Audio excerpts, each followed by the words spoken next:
Gaethje. I've said this numerous times. I'm just being honest about it. I pick Khabib for sure. I think he's possibly one of the guys that can retire from the sport undefeated, possibly. And Buffer said that, and I agree with him. That being said, I've been on record multiple times, even before Gaethje fought Ferguson, and especially after, saying that Gaethje is one of the most dangerous fights for Khabib. Do you agree with that? I mean, do you agree with just the fact that, like, Khabib is a monster, but if you're going to pick a dangerous fight for him, doesn't Justin fit doesn't he fit like the mold as the scariest guy if you're wanting Khabib to win and hopefully not get caught by one of those crazy punches? Absolutely. You're spot on.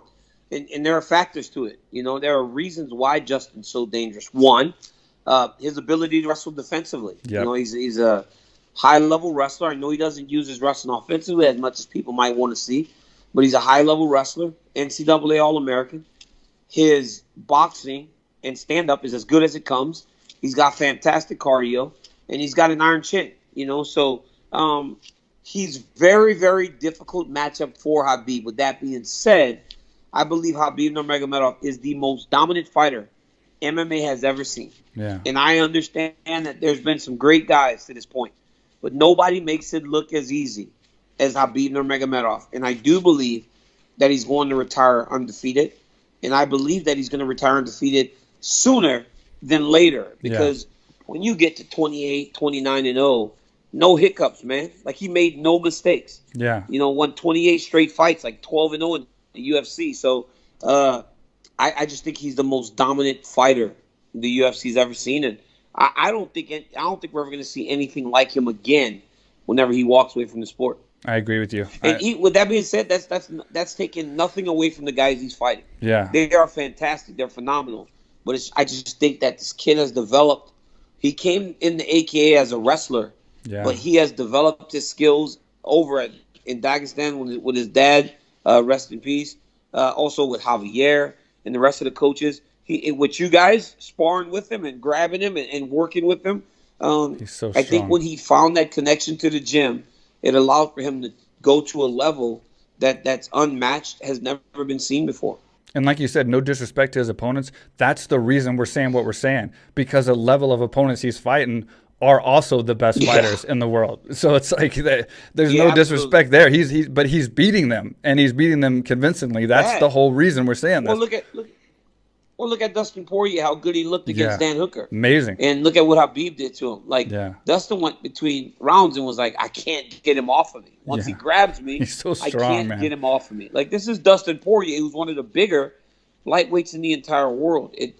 And, you know, he's just a beast, man. You felt it. I felt when I grab a guy that fights at 155 and I go, man, he feels strong. Yeah. It's crazy. Like, that should not happen. Like, he should not feel strong to me whenever I grab him. But he does. I've told people multiple times when he grabs my wrist and when we're wrestling, like, it's like a heavyweight. It's a heavyweight grip.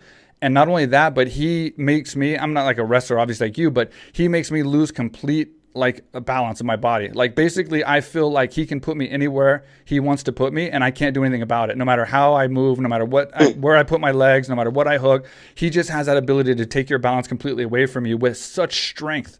And it's like, that's why you got guys like Dustin Poirier going between rounds and saying, I can't get him off me. They're just like stunned because you can watch it and not understand, you know. But when he grabs you and you're actually wrestling him, you're like, holy shit, man. It's not just like what people are saying. Like, it's like even a different level than that, you know. Well, you think you're preparing for it, but you can't prepare for it until he grabs you. Right. And since you don't get him to grab you every day, you can't really understand what you're in store for until you're in the octagon and it's too late. Yeah, absolutely. Second quick question from your standpoint. Who is the next biggest star? Now, we obviously have seen the stars come through that are huge draws. Like, there's not going to be Connors forever and all these guys, all you guys that are just gigantic draws and stars and everything. Who is the next superstar coming up right now that we should look at? Like, who should we buy the stock of? I mean, there's some guys, you know. Sean O'Malley is one of those guys that has a ton of potential to be a star. This Chamzalaev kid that's been fighting the last couple weeks, the Russian kid, he's got a great personality. He fought twice in 10 days. I think that he has a chance. But then I start to think about some of these younger champions that are just starting to. Israel Adesanya can be a massive star in mixed martial arts.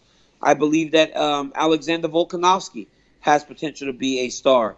I believe that Davison Figueiredo can be a massive star because of his ability to put guys out at such a small weight. When you start talking these young champions, I feel like these guys have the ability to be stars.